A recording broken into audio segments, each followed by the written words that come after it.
I have an advantage because I am a teacher. What role do transgender have? We have a very vital role in leadership because we are multifaceted as individuals. Sometimes we're teachers, doctors, and every single profession we are present. Therefore, we can always lead the younger generation, not only the LGBT youngsters, but heterosexual straights. Because I always believe that it only takes one LGBT member to mold a new and diverse world, an accepting world where everyone can be sympathize. Everyone can promote sympathy in others, and therefore we can remove apathy or the lack of interests of other people with regards to your own self. Because I always believe that transgenders will always... I asked this question to candidate number 8. And this time it's your turn to deliver what's on your mind.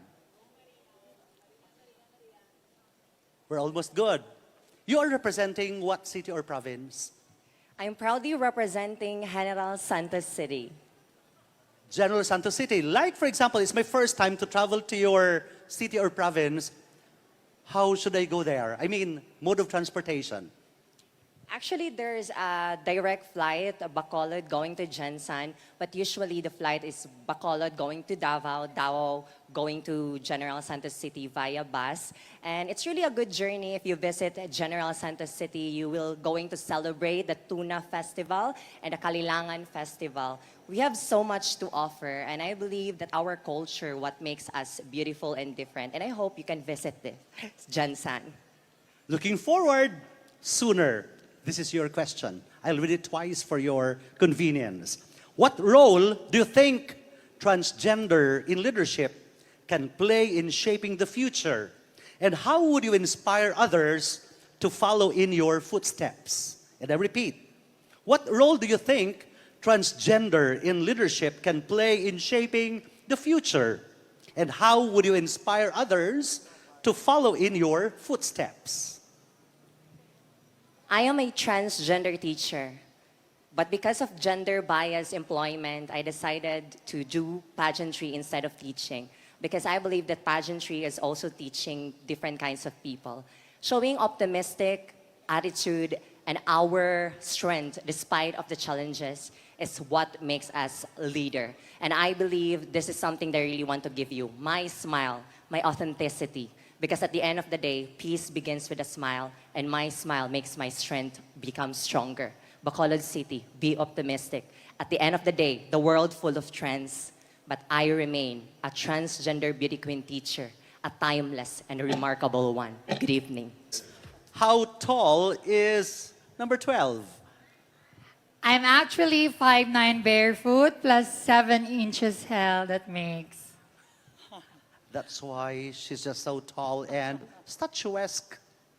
I'll repeat the question once. I'll read it twice. What role do you think transgender in leadership can play in shaping the future? And how would you inspire others to follow in your footsteps? And I repeat, what role do you think transgender in leadership can play in shaping the future? And how would you inspire others to follow in your footsteps? History is the greatest teacher, and to know where you are going, you need to know where you come from. I come from the past of sexual and gender segregation, and where people like me is not treated fairly. That is why I become a diverse representation. I become the first ever nursing student in my time to cross-dress in a medical school campus and even in the healthcare setting. And now I become your humble, professional, transgender registered nurse because as your Masskareyna, I would implore us to stand together and embrace the different challenges that we have because we remain resilient. We put big smiles in our faces until we become perfection.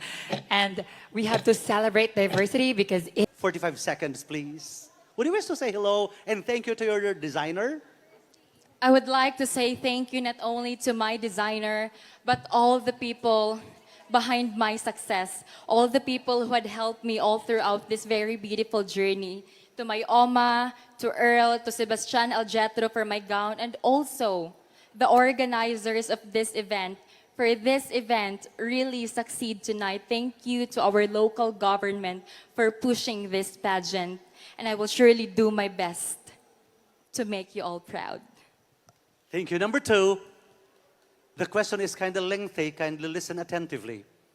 What role do you think transgender in leadership can play in shaping the future?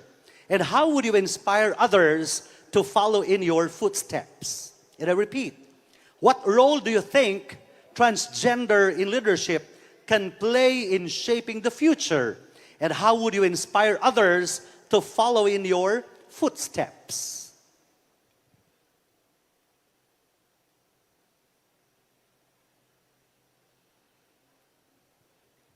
The role that we hold as a transgender woman is being an image of positive change and resiliency. We, the LGBT community, are the most multifaceted individuals in the world. We are a perfect combination of a strength of a man, a strength of a woman combined into one. And here we are, willing to learn, willing to share, willing to love, and above all, willing to sacrifice. And that is something that I want everyone to emulate in my footstep, because life is not just about celebration, but life is full of meaning. We need to use our existence to inspire and uplift others, because we are not only concerned on the LGBT communities happening right now, but the entire country. Always remember, we aim for a progressive country.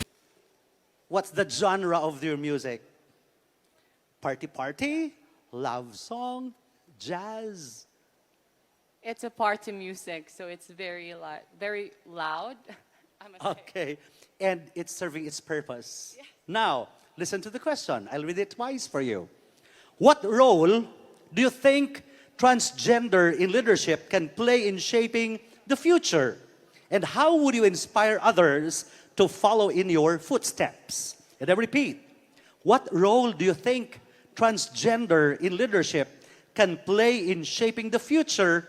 And how would you inspire others to follow in your footsteps? Thank you so much for that question. I believe that we, the members of this community, not just us transgender, our goal is to be accepted by the community, not just to be tolerated. For me, the goal of transgender leadership is an inclusive community where we are not afraid, where we are loved, accepted, and not judged for who we are and what we are. I think that is what very important. For us to excel in our chosen field, we need a support system. And a transgender leadership can definitely bring that to the table.